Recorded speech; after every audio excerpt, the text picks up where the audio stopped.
오는 14일로 예정된 헌법재판소의 첫 정식 변론 기일에 윤 대통령 측이 불출석 의사를 밝혔습니다. 신변 안전을 우려한 건데 최진녕 변호사, 이승훈 변호사와 함께 관련 내용까지 자세히 짚어보도록 하겠습니다. 어서 오십시오. 네, 반갑습니다. 안녕하세요. 일단 윤 대통령이 첫 변론 기일 오는 14일인데 출석하지 않기로 했습니다. 신변 안전 우려라고 했는데 어떤 우려를 하는 걸까요? 그렇습니다. 윤석열 대통령 측 같은 경우에는 헌법재판소가 변론을 시작하면은 출석하겠다라고 밝혔습니다. 예. 그런데 다만 그 전제 조건으로 신변 안정이 확보되는 조건을 그때도 붙였는데요. 예. 결국 현 상황 같은 경우에는 지금 공수처가 이른바 윤석열 대통령에 대한 체포영장을 발부했고 다가오는 1월 14일 같은 경우에는 확인은 안 됐습니다만 법원이 발부한 영장 집행 기간이다라고 판단한 것 같습니다. 결국 관절을 나와서 헌법재판소에 가서 변론을 하고 돌아오는 과정에서 예. 어떤 체포를 집행할 수 있는 그런 부분이 아마 윤석열 대통령 측 변호인 같은 경우에는 신변의 안전이 위해가 있을 수 있다라는 그런 잠재적 위험을 얘기를 하는 것 같고요. 예. 더불어서 1차적으로는 지금 대통령의 신변 안정자라고 얘기했습니다만 2차적으로는 어떻게 보면은 무력 충돌로 인한 어떤 사회 불안 내지는 어떤 공권력 사이의 어떤 갈등 이런 부분까지도 종합적으로 검토를 해서 했던 부분이 아닌가 싶고요. 예. 결국 전체적으로 봤을 때에 지금 앞으로도 출석하겠다라고 했습니다만 그 출석하는 시점은 체포영장의 기간이 종료된 이후가 될 가능성이 높지 않을까 예측해 봅니다. 예. 근데 이제 경호 문제가 해결이 되면 가겠다라고 했는데 그러면은 경호 문제 지금 경호처의 어떤 결원들도 꽤 많지 않습니까? 이런 부분이 좀 충원이 돼야 된다고 보는 겁니까?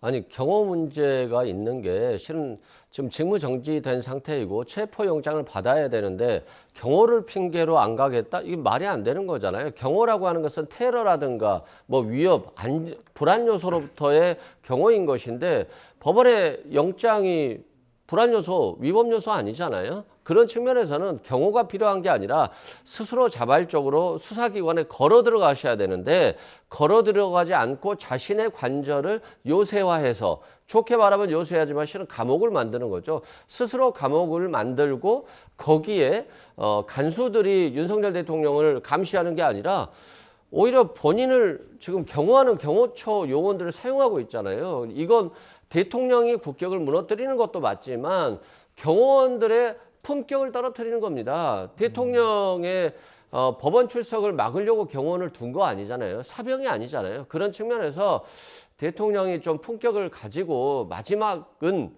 그래도 품격 있게 행동했으면 좋겠다라고 생각합니다. 예. 근데 윤 대통령 측은 지금 헌법재판소의 탄핵 심판 속도도 빠르다 이렇게 주장하고 있거든요. 여기에 대해서는 어떤 의견이십니까? 노무현 전 대통령도 있었고요. 예. 박근혜 전 대통령도 있었는데 그때보다 가장 느려요.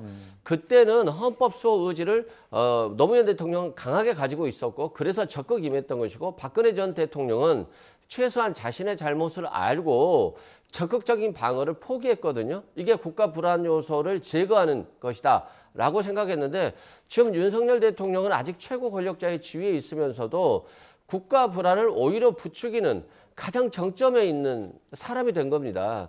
그래서 헌법재판소 핑계대고 경찰 핑계대고 검찰 핑계대고 공수처 핑계대고 언제까지 핑계를 대실 겁니까? 수사든 탄핵이든 당당하게 받겠다라고 했으니까요. 좀 대통령이 품격 있게 자신의 말을 지키는 그런 분이 됐으면 좋겠습니다. 예. 헌법재판소도 전례에 비교해 봤을 때는 그렇게 빠르지 않다라는 의견을 냈는데 어떤 부분이 이렇게 속도가 있다고 보는 걸까요? 그렇습니다. 노무현 전 대통령 사건이나 박근혜 전 대통령 사건과 이번 윤석열 대통령의 사건은 상당히 다르기 때문에 예. 같은 것은 같게, 다른 것은 다르게 하는 것이 실체적 정의 아니겠습니까? 아시다시피 현재 헌법재판소 같은 경우에는 예. 탄핵 절차는 형사소송법 절차를 준용하고 있습니다. 그만큼 실체적 진실 발견도 중요하지만 적법 절차를 보장해야 된다는 그런 두 가지 이념을 다 구현해야 될 책임이 헌법재판소에 있습니다. 그렇기 때문에 실체적 진실을 발견하기 위해서 어떤 변론 기회를 열심히 열어서 하는 것은 중요합니다만 적법 절차 보장, 결국 어떻게 보면 그 피소추인의 방어권 보장도 헌법이 보장된 기본적인 그 권한이고 권리입니다. 헌법상 기본권입니다. 왜냐하면 대통령도 국민이기 때문에. 그렇기 때문에 지금 그 이른바 집중심리 제도로 해서 일주일에 2번을 한다고 하는데 제가 우리 이 변호사님한테도 한번 여쭤보고 싶은 게 일주일에 형사 사건을 2번, 3번 잡으면은 변호사가 그거 따라갈 수가 있겠습니까? 실질적으로 그렇게 어떻게 보면 집중심리로 해서 일주일에 2번, 3번을 해버리면은 사실 변호인으로서는 그것을 따라가기가 굉장히 어렵습니다. 그래서 지금 박근혜 전 대통령 같은 경우에도 그렇게 지나치게 빠른 형사재판에 대해서 나중에는 그냥 포기해버리고 나가지 않아버리고 변호인들조차도 다 사임해버리는 그런 어이없는 일이 벌어지면서 결국 국선 변호인을 선임해서 형사재판을 진행했던 그런 일이 있습니다. 그런 일을 또 반복한다는 것은 자유민주적 법치국가에서 있을 수 없는 것이죠. 결국 방어권을 보장해 주려고 하면은 실질적으로 어떤 변호인들 통해 가지고 하나하나 준비할 수 있는 그런 기회를 주고 그 결과 탄핵이면 탄핵해야 그때의 어떤 헌법재판소 결정에 정당성이 생기는 겁니다. 이런 식으로 해서 헌법재판소를 KTX급으로 그냥 가게 하고 그리고 만약에 이재명 대표에 대한 형사사건을 일주일에 2번 잡아가지고 한다고 하면은 민주당 그거 받아들이겠습니까? 오히려 형사사건보다 훨씬 더 중요한 전체 국민이 직접 투표로 뽑은 대통령에 대한 탄핵 절차는 이 방어권 보장, 적법 절차 보장을 훨씬 더 강조해야 되는 측면이 있다는 점 꼭 말씀드리고 싶습니다. 그러니까 박근혜 전 대통령 때도 탄핵 심판이 변론 기일이 주 2회 정도 열리지 않았습니까? 네네. 그러니까 그때도 빨랐다는 얘기인 것 같아요. 이번에는 그래도 어느 정도 방어권 보장을 위해서 좀 속도를 조절해야 된다는 의견이신데 어떻게 보십니까? 아니 근데 KTX 표는 윤석열 대통령이 끊었잖아요. 본인이 끊고 본인이 KTX 탔으면 빨리 갈 수밖에 없는 겁니다. 왜 빨리 가야 되느냐? 대통령은 최고 권력자잖아요. 외교, 국방, 안보, 경제 모든 것을 대통령이 총 책임졌는데 그 대통령의 직무정지 상태를 몇 달씩 해놔도 되는 겁니까? 최상목 권한대행은 선출된 권력이 아니잖아요. 선출되지도 않은 권력이 계속적으로 대통령으로서의 역할을 하게 하는 것이 맞는 겁니까? 그렇지 않지 않습니까? 그리고 윤석열 대통령이 자신의 계엄을 정당하다고 했고 국민에 대한 삶을 피폐하게 만들려고 하는 게 아니라 야당에게 경고성이라고 하는 거잖아요. 그건 합헌합법적이라고 하는 건데 도대체 왜 헌법재판이 두려운 겁니까? 저는 본인의 말 자체가 모순됐다라고 생각되고요. 본인이 그렇게 정당하다고 한다면 스스로 감옥에 갇히지 말고 빨리 헌법재판에 임하는 게 맞을 것 같습니다. 예. 헌법재판과는 또 다른 결로 지금 수사를 받고 있는 이 과정에서 박존준 전 경호처장이나 권영세 지금 국민의힘 비대위원장은 국격과 품위에 맞는 수사가 필요하다라고 강조를 했거든요. 그렇다면 지금 영장 집행이나 혹은 탄핵 심판에 나오지 않는 이상 국격과 품위에 맞는 수사라면 어떤 방법이 있을까요? 그렇습니다. 원칙대로 수사를 하는 것이죠. 헌법상의 원칙은 뭐겠습니까? 무죄 추정 원칙, 그리고 불구속 재판 원칙이 그게 국격에 맞는 수사란 겁니다. 예. 실질적으로 아시다시피 헌법에 보면은 일개 국회의원, 지역구 국회의원을 비롯해서 비례대표 국회의원들조차도 헌법상 불체포특권, 면책특권이 있습니다. 그런데 단순히 지역의 대표가 아니고 전 국민을 대표하는 국가 원수인 대통령 같은 경우에는 그 부분에 대한 불체포특권, 이게 없다는 이유로 해서 이런 식으로 해서 뭐 그 대통령이 내란이다라고 지금 법적으로 분명히 다툼이 있음에도 불구하고 구속 수사를 원칙을 한다라고 하면서 체포가 지고지설의 가치인 것으로 한다는 것은 어느 도단인 것이죠. 체포란 것은 수사를 하고 재판을 통해 가지고 실체적 진실을 밝히기 위한 목적이 아닌 수단에 불과합니다. 그런데 마치 체포가 지고지탄의 가치인 것처럼 해서 1차 체포 영장이 안 되니까 2차 체포 영장을 하면서 민주당이 무슨 그 어떻게 보면 경찰과 그 공수처의 수장인 것처럼 윤석열 대통령에게 공수처 집행해 경찰 특공대를 동원해 그런 얘기를 하고 있고 실질적으로 경찰 출신인 이모 의원 같은 경우에는 그날 어떻게 집행하기 전후로 해서 경찰들과 어떻게 보면 메신저 역할을 한다고 휴대폰에 불이 났다고 하는 이런 어이없는 상황 속에서 어떻게 경찰과 공수처의 정치적 중립성과 독립성을 어떻게 얘기를 할 수 있겠습니까? 그런 것이 바로 국격이 떨어지는 건 아니겠습니까? 그럼 원칙으로 돌아가야 되는 겁니다. 민주당이 검수완박을 통해 가지고 뇌란에 대한 어떤 수사권을 경찰에 줬다고 하면은 경찰이 수사를 하고 경찰이 소환을 했음에도 불구하고 대통령이 응하지 않는다고 하면은 법에 따라서 공수처가 아니고 검찰에 영장을 신청을 하고 검찰이 청구해서 서울중앙지방법원에 네. 받은 영장으로 청구를 해서 진행을 한다고 하면은 그것이 바로 국격에 맞는 것이고 그게 법에 맞는 영장 집행인 것이죠. 그리고 말씀드린 것처럼 불구속 수사가 원칙입니다. 그리고 나가지 않는다는 것이 아니고 그 수사대로 한다고 하면 대통령도 나가서 조사를 받고 재판도 하겠다고 함에도 불구하고 마치 체포영장 집행이 지고지선의 정의인 것처럼 얘기하는 것 자체가 목적과 수단이 뒤집힌 것이고 그렇기 때문에 많은 국민들이 이와 같은 지금 민주당의 일방통행적 어떤 수사의 압박에 국민들이 상당수가 지금 반발하고 있는 것이 여론의 흐름으로도 나타나고 있다고 봅니다. 세 차례 출석 요구에 불응한 것도 그렇고 지금 체포영장 집행과의 과정에서 반박하는 과정들도 그렇고 결국엔 수사의 주체가 잘못됐다라는 말씀이시거든요. 그러니까 수사의 주체가 잘못됐으면 수사를 받고 나서 거기서 다투는 게 일반적이에요. 원칙이고요. 국민들은 다 그렇게 합니다. 법원의 영장이 잘못 발부됐으면 수사받고 영장 재판 판사한테 그렇게 따지면 되는 겁니다. 그런데 수사를 받아야 될 사람이 검찰에서는 못 받겠어요. 공수처에서는 못 받겠어요. 또 경찰에서 받겠어요. 그런데 경찰에서 소환하면 나오겠습니까? 이제까지 거짓말을 계속 해왔는데요. 네. 당연히 안 나오겠죠. 그럼 뭐 뭘 요구하겠습니까? 이제 관저로 오세요. 그럴 거 아니에요. 아니 김건희 여사 수사도 그 제3의 장소에서 받았는데 내 수사도 관저에서 받겠다라고 하면 검찰이 또 가서 핸드폰 맡겨놓고 수사를 해야 되는 거잖아요.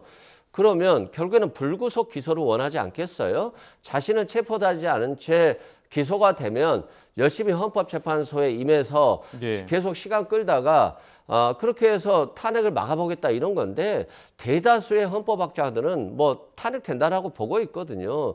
그렇다고 한다면 국민의 어떤 국가적인 불안정성이 빨리 해소돼야 되는 건데 그렇지 못하고 계속 대통령이 시간 끌기만 하고 있기 때문에 예. 국민의 삶이 망가지는 거잖아요. 지금 기업하시는 분들 환율이 올라가지고 수입하는 데 있어서 엄청난 타격을 입고 있고 이게 지속되면 도산한다라고 하고 있거든요. 왜 대통령이 두세 달 더 대통령직 유지하겠다고 국민들의 삶, 경제인들의 삶을 망가뜨리는 겁니까? 손해배상 해줄 수 없잖아요, 본인은. 이건 심각한 겁니다. 그래서 체포영장 집행은 빨리 돼야 되고 공권력이 엄중하다는 것을 보여줘야 되는 겁니다. 예. 그 또 이런 가운데 윤 대통령 직무정지됐는데 올해 연봉으로 약 2억 6천만 원 정도를 받게 된다. 이런 또 이야기가 있어서요.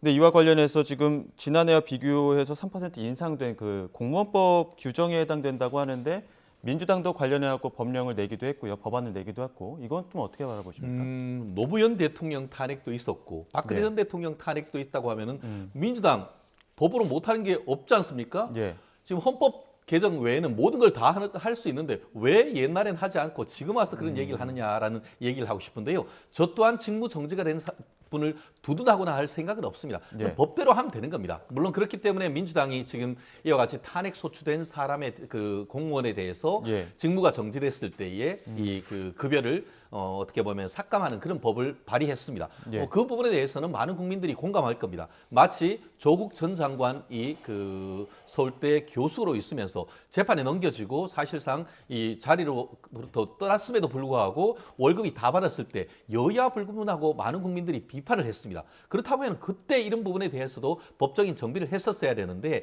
대통령이 이런 식으로 지금 탄핵되고 하니까 이걸 빌미로 해서 마치 대통령이 비루한 것처럼 지금 얘기하는 것 자체가 저는 정치 선동이라고 봅니다. 저도 개인적으로 어떤 탄핵이 됐을 때는 이런 부분에 있어서의 어떤 그 법적인 조치를 하는 것은 어느 정도 공감합니다. 다만 이번에 29명에 대해서 탄핵을 하는데 헌법재판소는 어떻게 합니까? 지난 그 일부 이재명 대표를 수사하고 기소했는 검사에 대한 탄핵과 관련해서 도대체 탄핵이 사유가 뭔가라고 했습니다.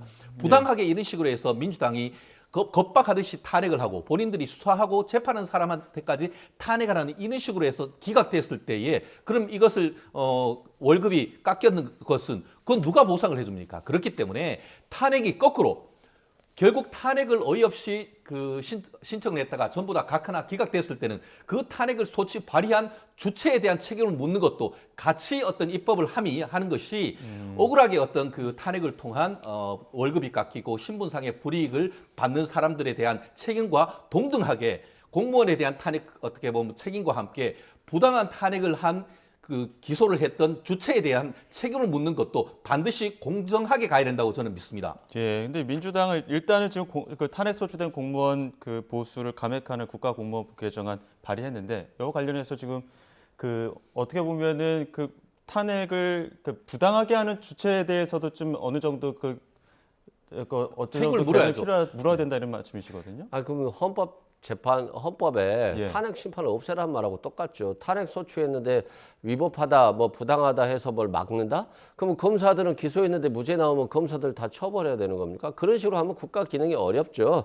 그리고 과거에 탄핵 소추가 되는데 돈을 다 받았다, 월급을 받았다. 그러니까 지금도 안 된다. 이런 것은 결국 역사의 진전을 막는 것이다라고 생각되고요. 탄핵 소추돼서 직무가 정지되면 급여를 감액하고 그러고 나서 탄핵 소추가 기각되면 그 감액된 급여를 돌려주면 되는 것이기 때문에 예. 전혀 문제가 될 게 없다라고 생각되고요. 검찰을 한번 보시죠. 윤석열 대통령이 들어오고 나서 검찰이 완전 거의 독재화되다시피 했잖아요. 그래서 야당 대표를 2년 6개월 내내 수사를 했어요. 그러면 검찰 권력을 이용해서 국민의 세금으로 살아가는 검사들을 이용해서 야당 정적 죽이기에 2년 6개월 내내 사용한 거잖아요. 이건 굉장히 부당한 겁니다. 그러면 이걸 처벌해야 되는 겁니까? 그러면 수사 기간도 뭐 야당 대표에 대한 수사, 누구에 대한 수사도 1년으로 막아야 된다. 이렇게 법에다 쓸 수는 없는 거잖아요. 억울하지만. 그런 측면에서 법치 헌법은 우리가 기본적인 상식과 공정의 기초에 따라서 운영돼야 되는 것이지 법으로 정해놓는다고 해서 오히려 법으로 정해놓는다고 한다면 불합리한 요소들이 더 많이 발생합니다. 예. 제가 그 말씀에 드릴게요. 아까 이 변호사님이 그런 검사가 그 기소를 했다가 무죄가 되면 형사 처벌을 해야 됩니까? 형사 처벌은 안 하지만 그 수사 검사에서 기소한 검사는 엄중한 징계를 받습니다. 마치 지금 그 내란죄다라고 하면서 그 헌법재판소에 탄핵을 할 때 그 어떻게 보면 거의 80% 가까운 것을 내란이라고 해서 기소를 했다가 지금 어떻게 보면 내란을 철회한다고 했지 않습니까? 근데 만약에 검사가 살인죄로 해서 사실은 내란이라는 것은 국가에 대한 살인이기 때문에 살인죄와 법정형이 똑같거든요. 살인죄로 해서 그 피고인을 재판에 넘긴 다음에 재판을 진행하다가 살인죄는 공소사실을 철회하고 폭행죄로 계속 기소를 해서 유죄받으면 그 검사 징계받아가지고 사실상 옷 벗어야 됩니다. 그게 법리인 겁니다. 처벌되는 것이 아니고 행정적으로 어떠한 제재를 해야 된다는 것이지 형사적인 처벌까지 제가 얘기한 건 아니죠. 그렇게 해야 어떤 법적 형평성이 맞다는 것이고 그게 바로 몽테스키에가 얘기했던 법의 정신인 것이고 그렇게 해서 어떤 권한을 그 견제와 균형을 했을 때만 그 권한을 남용하지 않는다는 저는 법의 정신을 얘기하고 싶은 겁니다. 예. 자, 이런 여기에 가운데 대해서 한 말씀만 드리면 무죄가 됐다고 해서 검사가 징계받는 경우는 전 들어본 적이 없어요. 증거를 조작했다라고 하면 이제 처벌될 수 있지만 예를 들어 살인죄로 기소했는데 인과관계가 없어요. 그래서 법원 재판에서 살인죄를 폭행치사로 바꾼다거나 폭행으로 바꿨다고 해서 검사가 징계받는 경우는 없다라고 말씀드립니다. 예. 자, 이런 거 관련해서 또 SNS 그 카톡 검열 논란이 또 정치권에서 뜨거워서 네네. 이거 지금 전용기 의원이 카카오톡 통해서 내란 선전 관련된 가짜 뉴스 쓰거나 퍼나르면 내란 선전죄로 고발하겠다 이렇게 밝혔는데 이거 좀 법리적으로 좀 해석을 해봐야 될 것 같아요. 카카오톡으로 이러한 가짜 뉴스 퍼나르는 부분 그리고 내란 선전죄로 고발하겠다라는 부분 이거 어떻게 좀 어떤 법리적으로 해당할 수 있는 겁니까? 민주당 판 입틀막 국민의 입을 틀어막겠다는 건 아니겠습니까? 얼마 전에 민주당이 일부 여론조사 기관에서 그 윤석열 대통령에 대한 지지율이 40%가 넘어갔다라는 여론조사를 나오니까 예. 그 여론조사 기관에 대해서 형사 고발한다라고 했습니다. 그런데 그 이후에 우리나라의 대표적인 여론조사 기관에서 그런 전체적인 여론의 흐름, 한마디로 국민의힘에 대한 어떤 그 지지율이 예전처럼 올라가고 윤 대통령에 대한 어떤 탄핵 반대 여론 내지는 윤 대통령에 대한 지지율이 상당 부분 올라가니까 그거에 대해서는 이제 고발하진 않고 이의 제기한다라고 얘기를 바꾸고 있습니다. 이런 것이 여론이란 것은 흐름이 바뀔 수도 있는 것이고 내란죄가 성립되는지 여부에 대해서는 아직 헌법재판소에 대한 결과도 나오지 않았고 대법원 판결까지도 나오지도 않았습니다. 그런데 내란이라고 하면서 단정적으로 얘기를 하고 현행범이다라고 얘기를 하고 지금 윤석열 대통령에 대한 탄핵을 넘어서 한덕수 국무총리 권한 대행에 대한 탄핵 이제는 그 최상목 어떻게 보면은 그 대통령 대행까지도 탄핵하겠다라고 협박을 하면서 전용기 저는 의원이라고 얘기하고 싶지도 않습니다. 헌법에 뭐라고 되어 있습니까? 국민은 언론 출판, 집회 결사의 자유를 가진다라고 돼 있습니다. 그렇게 해놓고 민주당은 이거 많은 국민들이 얘기하고 있는 이와 같은 카카오톡에서 단톡방도 만드는 것이 아니고 본인들은 추적도 어려운 러시아가 주체가 된다고 하는 텔레그램 방에서 자기들은 무슨 얘기를 하는지도 모르겠고 그걸 통해 가지고 본인들은 어떻게 보면은 경찰 출신 국회의원을 통해 가지고 경찰들과 내통하는 듯한 그런 것을 스스로 자백했던 그런 부분에 대해서 압수수색을 통해 가지고 수사를 해야 되는 것이지 일반 국민들이 건전한 여론을 서로 주고받는 그거를 가지고 이제는 내란 선동죄로 어떻게 보면 처벌받을 수 있다라고 대놓고 백주대낮에 국민들을 상대로 사실상 협박하는 것은 있을 수 없는 일이고 더불어서 이른바 그 보수 유튜버들에 대해서도 한 10명 정도 내란 선동죄로 지금 고소를 했는데 아시다시피 내란은 해제를 어떻게 보면 계엄은 해제가 된 지가 벌써 한 달이 됐습니다.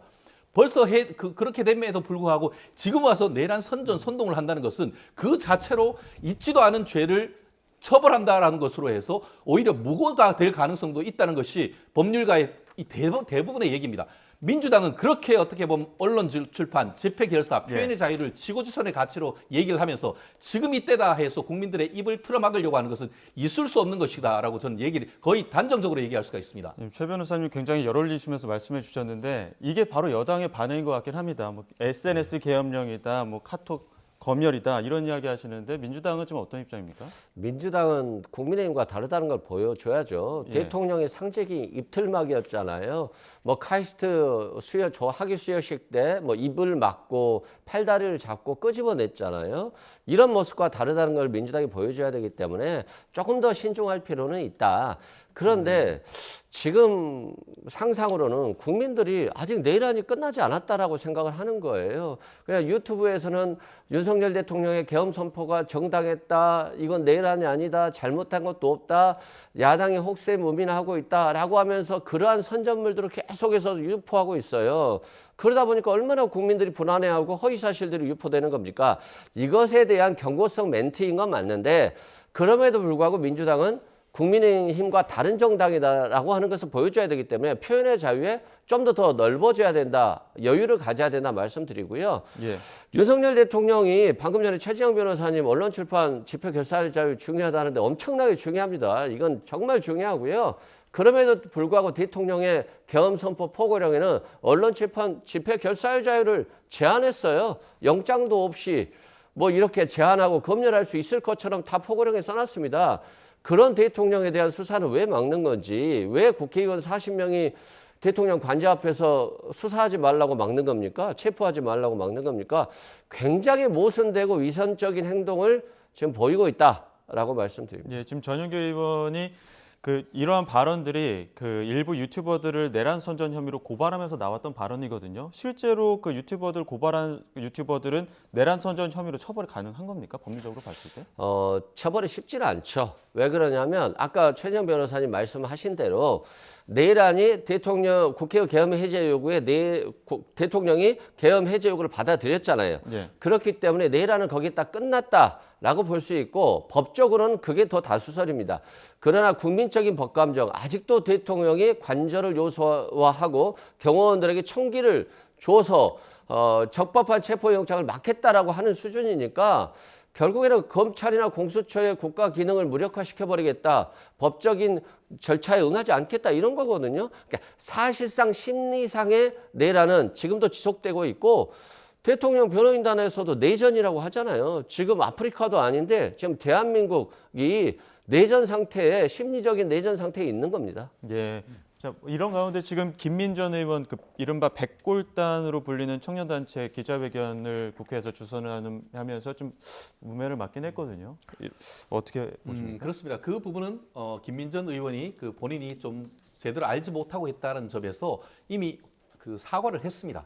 그렇기 예. 때문에 그런 부분에 있어서 특히 저도 대학교 다닐 때 백골단 뭐 이런 것들은 충분히 이해를 합니다. 뭐냐면 그때는 경찰이 국민의 지팡이가 아니고 국민의 몽둥이다, 그런 식으로 비판이 있었고 대표적인 어떤 상징성이 있는 사람들이 이 백골단으로 불리는 어떻게 보면 전투 경찰단 아니었습니까? 그거는 뭐 민주화되면서 없어졌던 것인데 다만 지금 어떤 그렇게 얘기하는 취지는 뭐냐면은 그 취지를 말씀드리는 것인데 말씀드린 것처럼 지금 법대로 하는 것이 아니고 법의 예배, 어떻게 보면은 그 편법을 통해 가지고 수사를 하고 있고 편법을 통해 가지고 영장이 발부돼 있는 이런 상황 속에서 잘못된 법 집행에 대해서 어떻게 보면은 그 국민들이 이런 그거에 대한 헌법상 저항권을 행사한다는 그런 논리로 지금 하고 있고 그것을 이제 김민전 의원이 그런 분들과 같이 그 퍼포먼스를 하는 과정에서 백골단이라고 하는 정말 저의 그 시대 때 대학교 때는 있어서는 안 되는 그런 부분들 그 함께 했기 때문에 이 부분에 있어서는 김민전 의원이 민주당과 달리 바로 사과를 했습니다.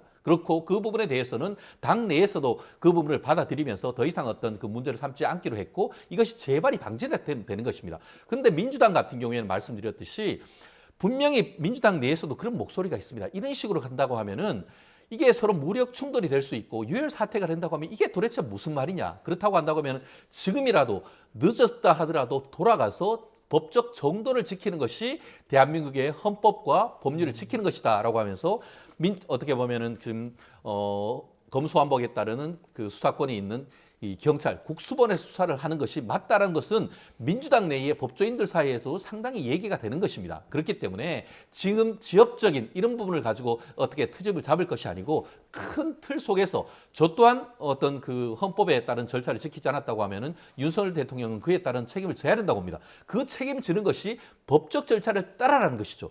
만약에 앞으로 이걸 법적 절차를 제대로 따르지 않았을 경우에 지금 민주당이 얘기하듯이 만약에 민주당의 어떤 그 부패 범죄나 뭐가 있어가지고 민주당 당사에 대한 압수수색 영장을 하는데 만약에 앞에서 거부를 한다. 그랬을 때는 이제는 똑같이 경찰 특공대 도입해라.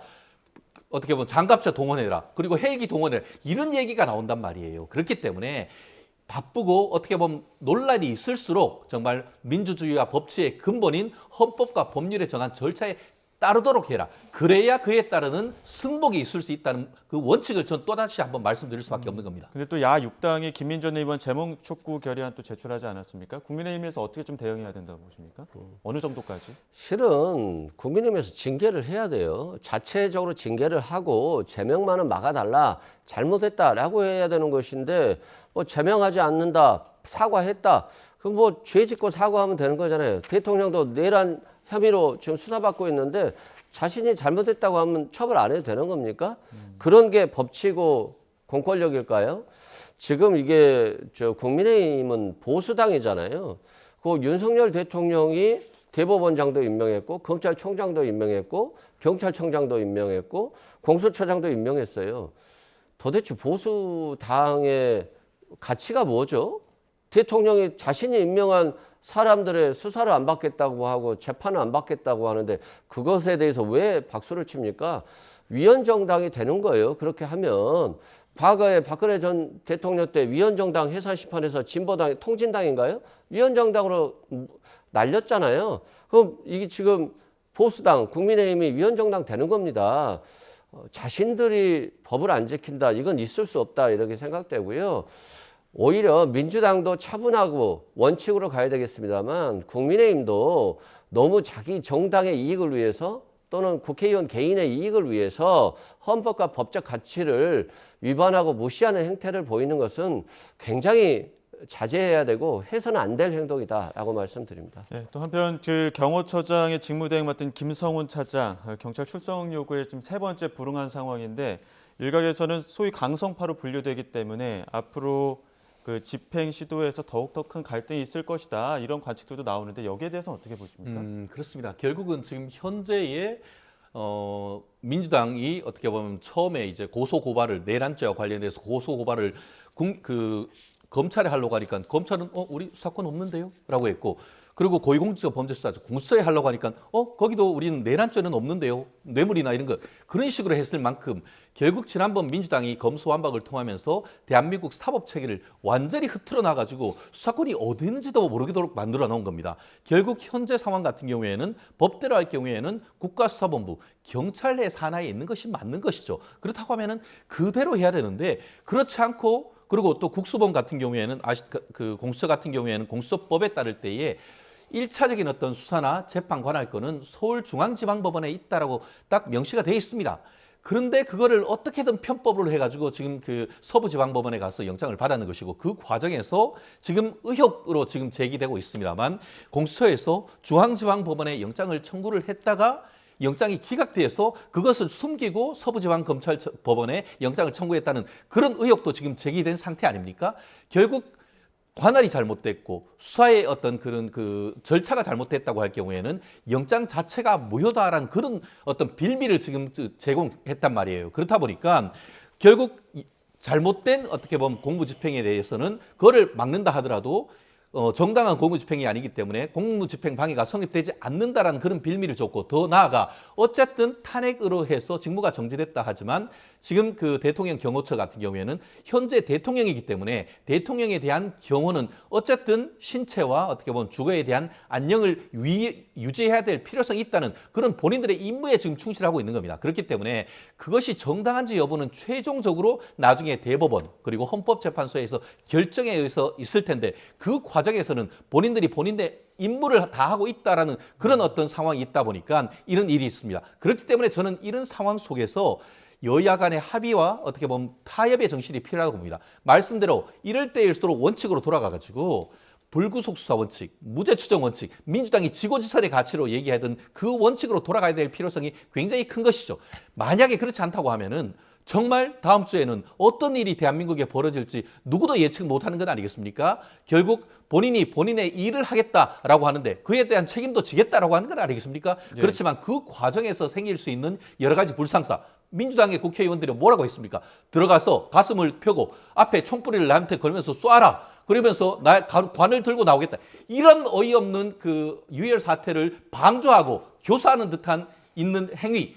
이런 일은 있어서는 안 되는 것 아니겠습니까? 예. 그렇기 때문에 더더욱 헌법상의 원칙으로 돌아가라. 그럴수록 무죄 추정 원칙 그리고 또 불구속 수사 원칙대로 한다고 하면은 이런 문제가 없을 것이라는 것을 저는 말씀드린 겁니다. 네, 관할, 절차, 수사기관의 적절성 이런 모든 부분이 좀 잘못됐다는 말씀이신데 지금 박종준 전 경호처장 2차 조사 마치면서도 법리적 논쟁이 있다 이런 이야기 했거든요. 결국은 경호처와 대통령실 측은 말씀하신 관할이나 절차, 수사기관의 적절성이 잘못됐다는 입장으로 2차 영장 집행도 막을 가능성이 다수하겠죠. 아니 경호처장도 마찬가지잖아요.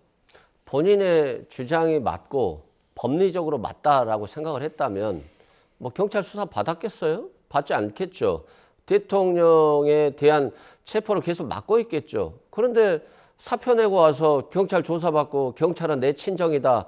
나 좀 살려주라 라고 하는 거잖아요. 본인도 불법인지 다 알고 있는 거예요. 근데 위선적인 저런 발언을 하는 것인데 결국에는 자신의 행동이 잘못한 걸 알면서도 마치 자신의 행동이 정당했던 것처럼 경찰 조사 나와서 저렇게 얘기하는 겁니다. 결국에는 굉장히 위선적인 상황이 나오고 있고 너무 대통령이 구질구질해 보이고 구차해 보인다라고 말씀드려요. 대통령 책상 위에는 모든 책임은 자신이 진다. 라고 하는 명패가 있어요. 근데 지금 무슨 책임을 집니까? 다 그냥 밑에 있는 직원들 다 책임으로 떠넘기고 있잖아요. 그 사람들의 연금이라든가 그 사람의 공무원직이라든가 그 사람의 가족들 본인이 책임질 겁니까? 어차피 구속될 가능성이 아주 높은 사람인데 책임지지도 못하려면서 왜 다른 삶의 삶까지도 파괴하는지 저는 이해가 안 되고요. 국방부 장관 구속됐죠? 그 다음에 방첩사령관 구속됐죠? 수방사령관 구속됐죠? 특전사령관 구속됐죠? 경찰청장 구속됐죠? 서울청장 구속됐죠? 본인이 내란하자고 해서 임명했던 그 고위직들 다 구속돼 있습니다. 근데 왜 본인은 편하게 지금 관저에 숨어 있는 겁니까? 책임을 지고 본인이 그렇게 계엄이 정당하다고 한다면 우리 부하들은 잘못한 거 없다. 내 책임이다. 라고 하면서 정당하게 따지는 게 맞는 거죠. 예, 근데 지금 경호처 지휘부 중에서 비교적 온건파로 분류되는 박종준 경호처장과 또 경비지원본부장은 경찰에 출석을 했고요. 강경파는 지금 출석에 불응하는 상황인데 결국에는 경호처의 어떤 단일 대우 균열이 생기고 체포영장에 좀 불리할 것이다 이런 관측도 나오는데 여기에 대해서 어떻게 보십니까? 결국 그런 부분은 말씀드렸듯이 그런 식으로 접근하는 것 자체가 저는 비극이라고 생각합니다. 말씀드렸듯이 좀 더 큰 틀에서 이 사안은 봐야 됩니다.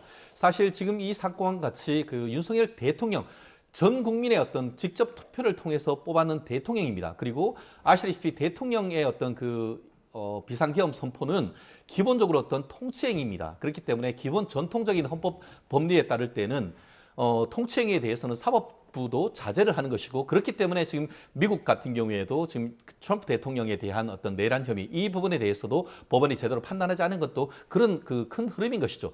저 또한 그 어떤 그 지난 내란에 따른 그 어떤 그 비상계엄에 따른 어떤 별로 좋지 않은 기억, 주말을 다 뺏겨버린 그 기억에는 정말 상당 부분 처음에 어떻게 보면 분노하고 했던 것도 사실입니다.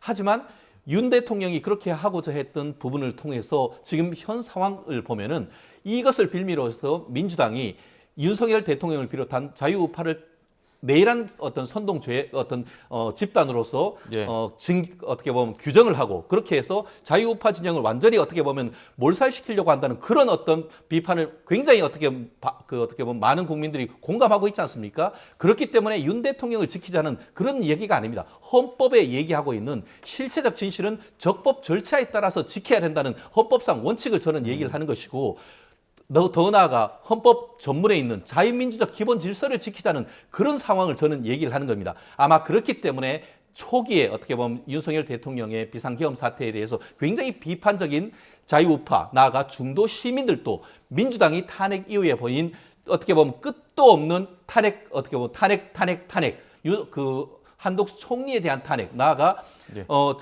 그 최상목 그 대통령 권한 대행에 대한 탄핵까지도 얘기하는 그런 모습. 나아가 최근에 그 윤석열 대통령 탄핵과 관련되는 첫 번째 사유가 윤 대통령이 한미일을 지나치게 중시하고 북중러에 대해서 경시한다는 그런 어떤 그 외교 정책에 대해서 탄핵 첫 번째 사유로 삼았던 점. 나아가 이번에 그 윤석열 내란 특검을 한다고 하면서 거기에도 보면은 북한에 대한 어떤 강력한 어떤 그 견제 어떤 정책을 했다는 점. 그런 부분을 탄핵 그리고 또 어떻게 보면 특검 사유를 삼는다는 점에 있어서 많은 국민들이 불안해한단 말이에요. 예. 그러한 점에 있어가지고 민주당은 어떻게 보면 국민들의 눈높이에 맞는 국민들의 민생과 경제를 보담하려고 하는 그런 것보다는 정권을 찬탈하려고 하는 그런 어떤 흐름으로 갈 때에는 오히려 민주당에 대한 역풍이 불 수 있기 때문에 이럴수록 원칙으로 돌아가자는 말씀을 드리고 싶은 겁니다. 특검법 말씀하셨기 때문에 간단하게 특검법 이야기도 해보겠습니다. 민주당 비롯해서 6개 야당이 내란 특검법 재발의했는데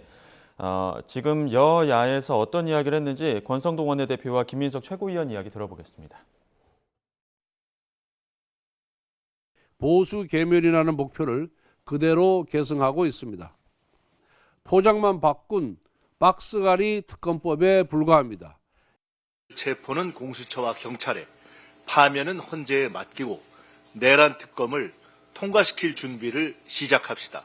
이제 반대할 명분도 없지 않습니까?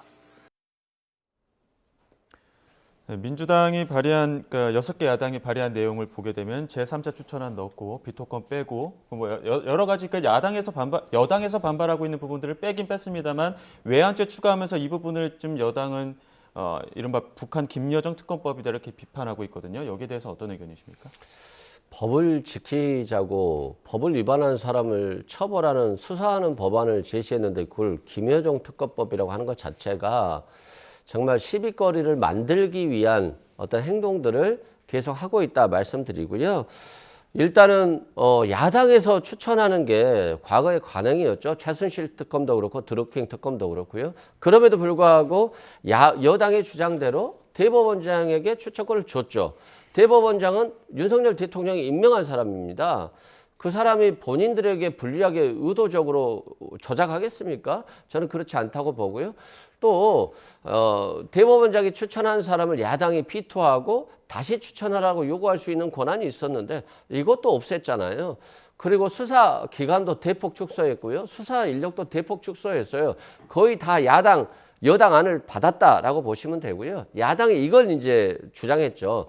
무인기를 북한에 보내고 지금 노상훈 전 사령관 얘기들을 들어보면 마치 북한에게 도발을 유도해서 한국의 위기를 만들어내고 그래서 내란 계엄을 하려고 했다라고 하는 것들이 속속들이 밝혀졌기 때문에 외환죄 부분을 추가한 겁니다. 그런데 그럼에도 불구하고 야당이 진짜로 대화에 나설 의사가 있다라고 한다면 이 부분도 철회가 가능한 부분이라고 생각해요. 합의가 가능한 부분이다. 그래서 대화를 하셔야지 이거 했으니까 안 된다. 저거 했으니까 안 된다. 또 이래서 안 된다. 저래서 안 된다 하면 결국에는 특검하기 싫다. 라고 하는 것이고, 뭐 대통령의 경찰 수사도 안 받겠다라고 하는 것과 보이지 않습니까? 그렇기 때문에 결국에는 공권력이 엄중함을 보여줘야 되는 것이고, 이번에 공수처의 윤석열 대통령에 대한 체포영장 집행은 꼭 성공해야 된다라고 예. 말씀드립니다. 자, 내란 특검법 국민의힘에서는 자체 발의안을 논의하겠다라고 얘기했습니다만 민주당과 야당 6개 야당은 14일 본회의에서 표결한다는 방침이거든요. 이번에 이탈표 어떻게 될까요?